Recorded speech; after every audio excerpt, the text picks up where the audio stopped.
Now, Pusha T, finessed by McDonald's. This is a pretty old story that I just haven't covered in the past. It's kind of resurfacing once again, which is why I wanted to talk about it. So yeah, let's talk about it. Now, King, Push. Been a while since we spoke about Pusha T, man. Definitely a rapper who's been putting up the records for years and keeps on continuing to do so time after time. Shall we talk about this Pusha T versus McDonald's story though? Like I said, it is a pretty old one, and all my old heads out there, you guys are probably very much aware of this one. So did you guys know that Pusha T actually had a role in writing the ba-da-ba-ba-ba I'm loving it jingle by McDonald's? I'm saying had a role, but really, according to himself and a couple other sources, he was the one who wrote it. Some context and insight into this story before we continue. So back in the early 2000s, 2003 to be specific, McDonald's held this competition that involved 14 different ad agencies all around the world. The purpose of this competition was to launch a global campaign that was going to turn around things at the corporation because their stock was at the time dipping for various reasons and business wasn't as booming as it should have been. Now in the end, a German ad agency by the name of Hay & Partner ended up winning, and they were hired to bring this campaign to life. The agency of course ended up following through, so they came up with a slogan which ended up being the infamous I'm loving it slogan. But even after they came up with it, there was one piece of the puzzle that was missing, which was music. And that's when Justin Timberlake comes into the picture. Now Justin Timberlake was offered $6 million to record a song for the campaign, which was directly intertwined with the slogan itself, and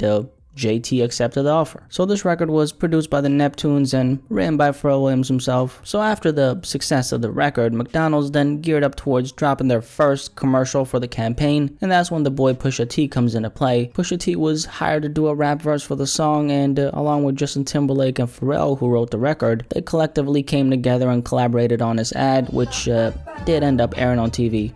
I'm loving it. Move your feet, rock to the beat, hungry for the music, gotta eat. I'm loving it.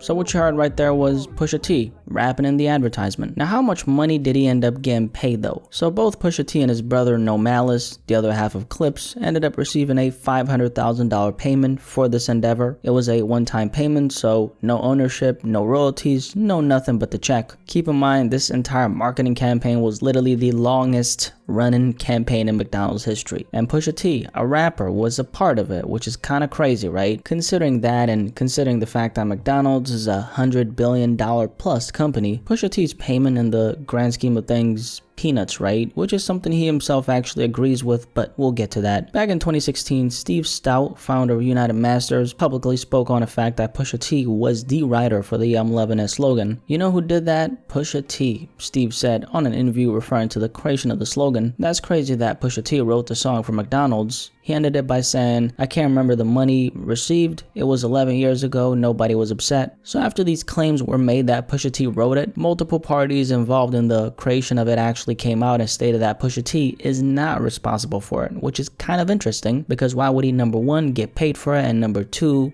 lie about it? Pusha T the other day actually did an interview with Rolling Stone where he spoke on a couple things in relation to this. This is what he said. The article starts off by saying back then Clips had just released their debut album, Lord Willin', and were still working towards getting a stable foothold in the industry. Pusha T says now that he was paid a one-time fee but no royalties for what would become the longest running marketing campaign in the company's 82-year history. I am solely responsible for the I'm loving it swag and the jingle of that company. That's just real. I am the reason. Now I gotta crush it. On his next part he says, I did it at a very young age, at a very young time in my career where I wasn't asking for as much money and ownership. It's something that always dug at me later in life, like damn it, I was a part of this and I should have more stake. It was like $500,000 or $1 million for me and my brother, but that's peanuts for as long as that's been running. I had to get that energy off me, and this ad was the perfect way to get that energy. Like, you know what, I'm over it. So Pusha T obviously feels like he got finessed, which he technically did. $500,000 is a lot of money, most definitely life-changing for 99% of people, and it probably was for Pusha T back then since he wasn't in his heyday yet, hence to why he took the money and didn't seek ownership. But had he negotiated for ownership and or secured a royalty percentage, that $500K in comparison to what he could have gotten, that's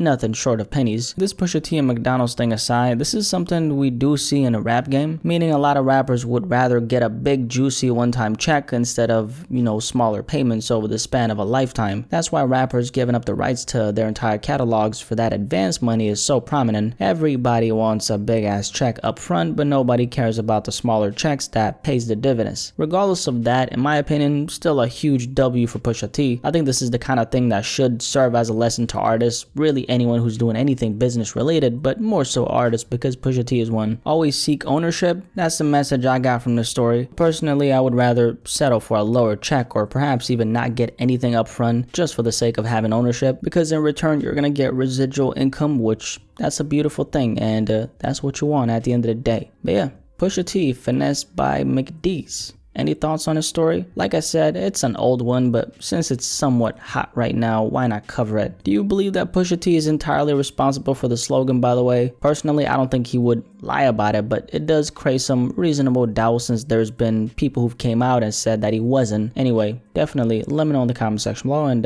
let's have a discussion about this.